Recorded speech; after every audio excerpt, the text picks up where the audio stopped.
Hello, I'm Jean Lange. For those of you who don't know me, I was the Senior Financial Sector Advisor in the Europe and Eurasia Bureau from 1994 until 2008. The 1990s and early 2000s were an exciting time in the Europe and Eurasia region, with the fall of the Berlin Wall and so many countries moving from a command to a market economy. There was a sense of urgency to develop market-oriented financial sectors. USAID was in the forefront of this revolution, if you will, working in over 25 countries of the former Soviet Union and Central and Eastern Europe, supporting and strengthening the transformation of the financial sector. We help countries to adopt laws, regulations, and supervisory functions to promote competitive private financial sectors. We work to strengthen and modernize central banks.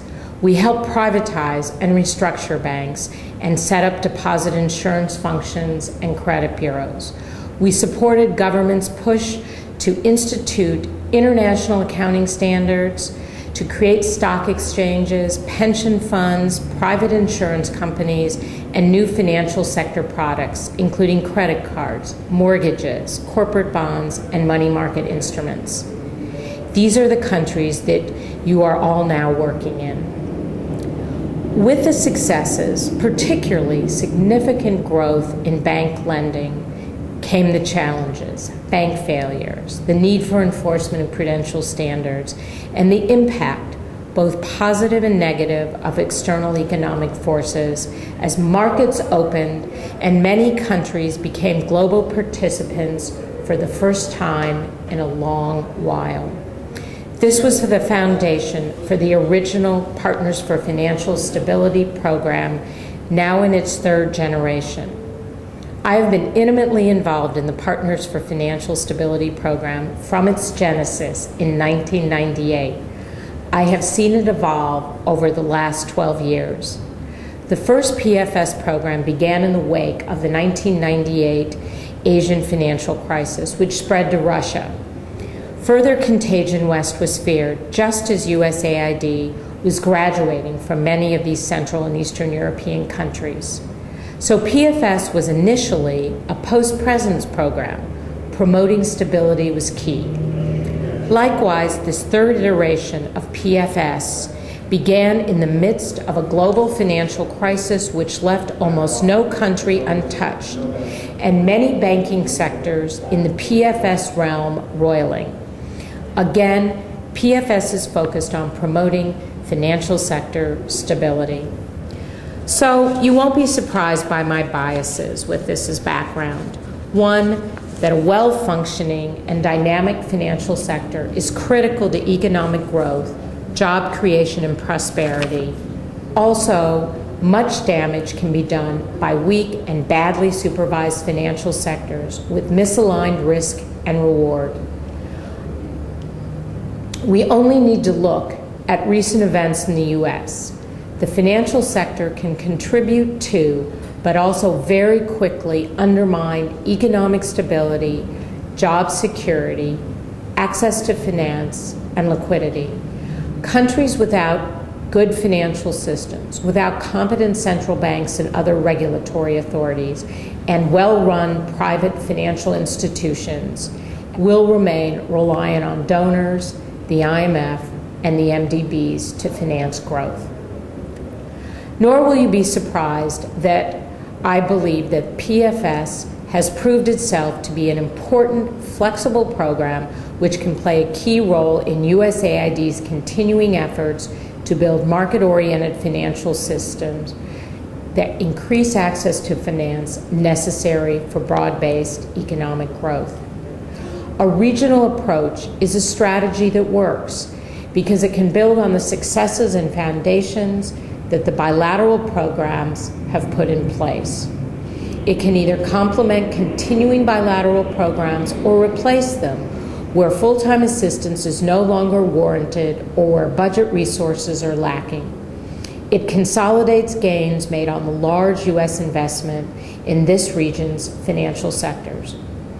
Looking back, what is clear is that the fundamental principles on which the initial PFS program was founded are still valid. These can be summarized as: institutions matter.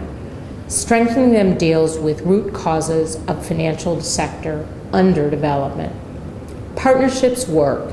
They promote homegrown solutions based on international standards and best practices.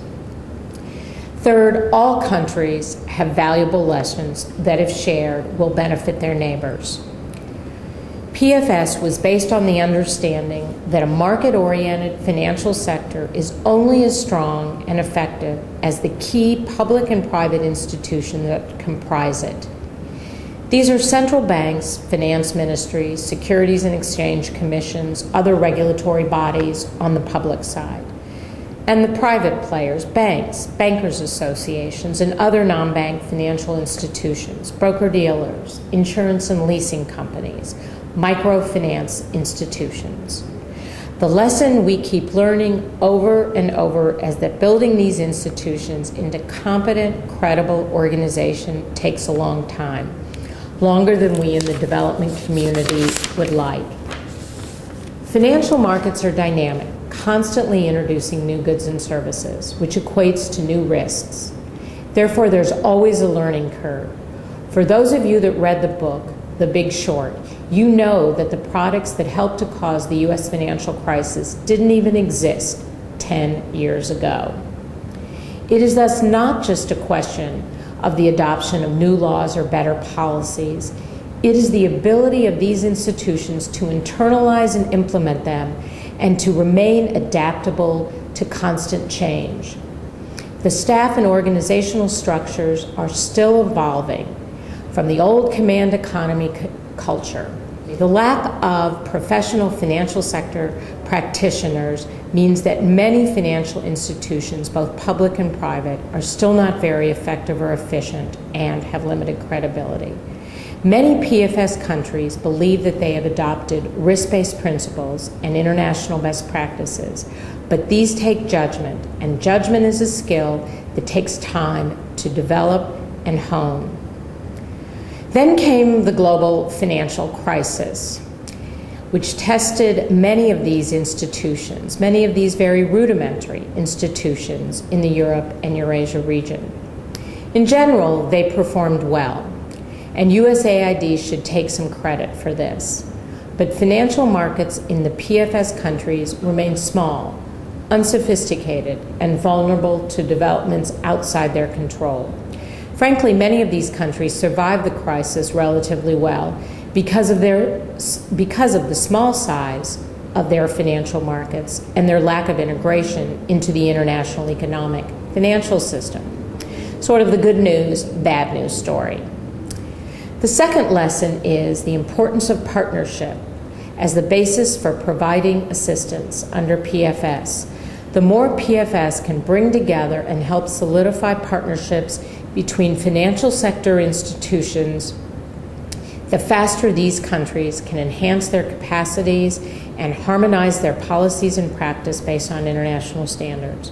When we leave, these partnerships will still survive and continue to be the means for the ongoing transfer of expertise and know-how and promote regional integration. A key element of PFS is to use the new EU member states, the first PFS beneficiaries, as mentors. The importance of this focus cannot be underestimated.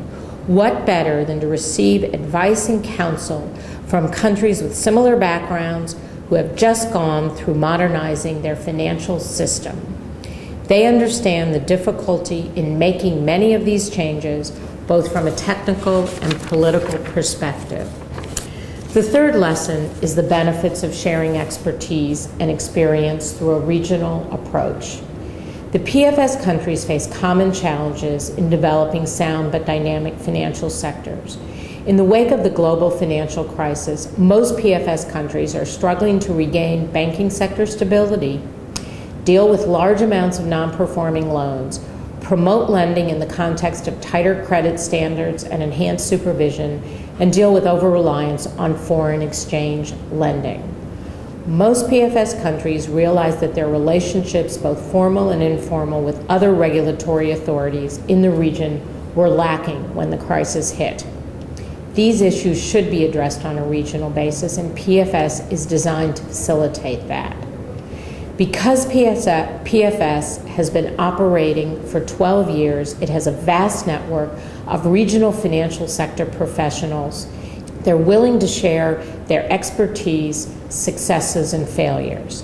Their experiences resonate within the PFS countries. Most of the PFS countries are small. For capital markets, that means difficulty in gaining economies of scale necessary to ensure liquidity and profitability for market participants. More regional platforms would be desirable, if not necessary, built on cooperation and harmonization of laws, policies, and practices.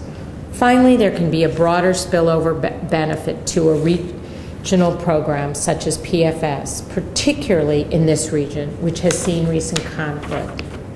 Technical cooperation between financial sector institutions and market professionals across countries can over time pay dividends and ease tensions. More broadly, PFS promotes USG economic, trade, and investment interest as USAID's budget in this region declines. And PFS enhances the goodwill built up over the last decade as it shows continued USG interest and involvement in an area which is a priority for these countries. If we want sustainable, broad-based economic growth and greater access to credit, we have to deal with the root causes of the problems, not just the symptoms. That requires strong financial sector institutions.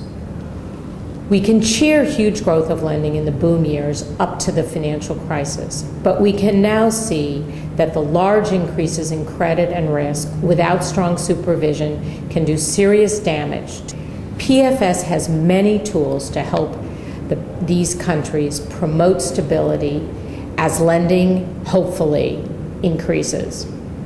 Most of the PFS financial sectors are dominated by the banking sector.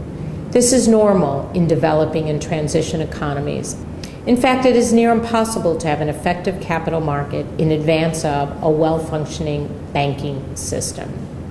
But that being said, a more sophisticated financial sector with a wider array of funding options and products in which to invest would better serve companies and households and lead to better economic outcomes. In closing, a well-functioning financial system may no longer be USAID's primary focus or objective in Southeast Europe and Eurasia. However, success in achieving USAID's current objectives, be they food security or competitiveness, depends on a sound financial sector that works, continues to grow, and becomes more sophisticated. Let me thank USAID, Deloitte, and Segura for allowing me to participate in this conference from afar, but also to continue to be a part of this great program. Enjoy the conference. Enjoy Budapest.